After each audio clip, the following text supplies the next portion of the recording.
Welcome! In front of me I have Nintendo Switch 2 and I'm gonna show you how to swap the A and B buttons on this console.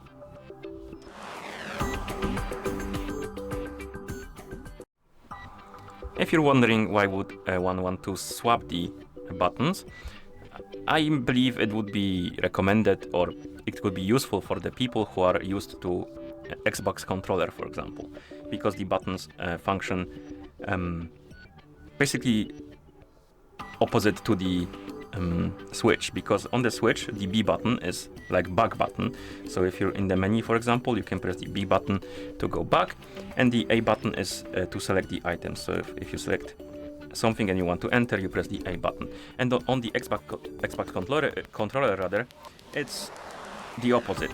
The X button at the bottom is the one that confirms the selection, and I believe this one is A button, but I'm not sure on the controller, on the Xbox controller.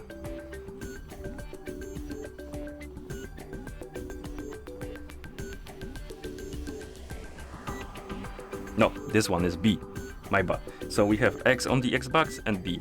And the B button, of course, functions as a B button on the Switch, so lets you to go back through the menus and stuff like that. So that could be useful for people who are used to Xbox controller.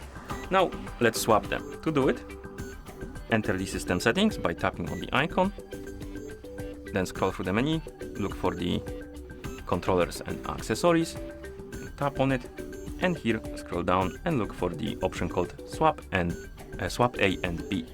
Select this option, and here make sure that the Joy-Con, the right one, is attached, and once it says attached, you will see this option and you can basically enable the swap and tap on OK. And now the B button acts like a button, so if you select the items you can basically enter or confirm, and the A button acts like a B button, so we can go back through the menus by pressing the B button. And of course, if you want to disable this option, you need to re-enter this swap and A and B menu, then tap on the switch and tap on OK. And once you're done, you can press the home button to go back to home screen, and that's how you swap the A and B buttons on this console. Thank you for watching. If you found this video helpful, please consider subscribing to our channel and leaving a like on the video.